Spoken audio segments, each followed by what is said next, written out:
आज आपण दडपे पोहे करूया। हे पातळ पोहे घ्यायचे असतात त्याला, पण मी जाड घेतलेले आहेत। ते नॉर्मल साधारण अर्धवट अशी भिजवायची। त्याच्यासाठी हे सगळं साहित्य लागणार आहे आपल्याला।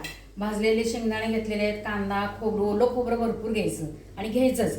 बारीक शेव आणि फोडणी नेहमीप्रमाणे फोडणी केलेली आहे आणि मीठ आणि साखर।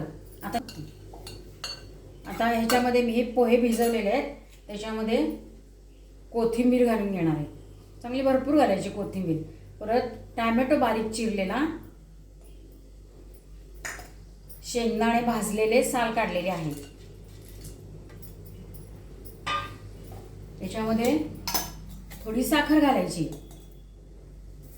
साखर, चवीपुरतं मीठ, कच्चा कांदा हा आपल्याला ह्याच्यात भरपूर घालायचा आहे आणि ओलं खोबरं भरपूर घालायचं बरं का, त्याची चव खरं छान लागते। ह्याला भरपूर घालायचं ओलं खोबरं।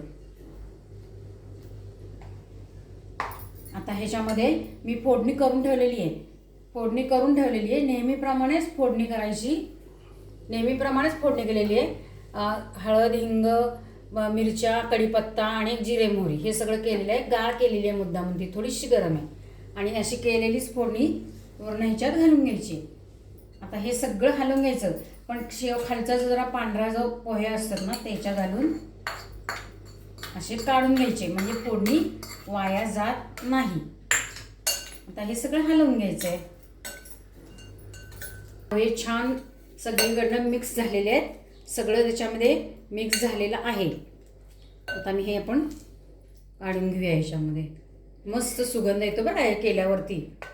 गरम गरम फोडणीचा पण टाकायचं ना, त्याच्यामध्ये हिंग वगैरे भरपूर असतो। शेंगदाणे, टोमॅटो, कच्चा कांदा, छान चव लागते त्याची। करून खा आणि मस्त वाटतं, पोट पण भरतं आणि वेगळी डिश खाल्ली जाते।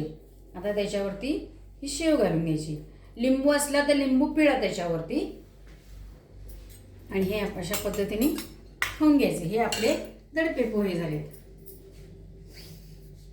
लाईक, शेअर आणि सबस्क्राईब करा।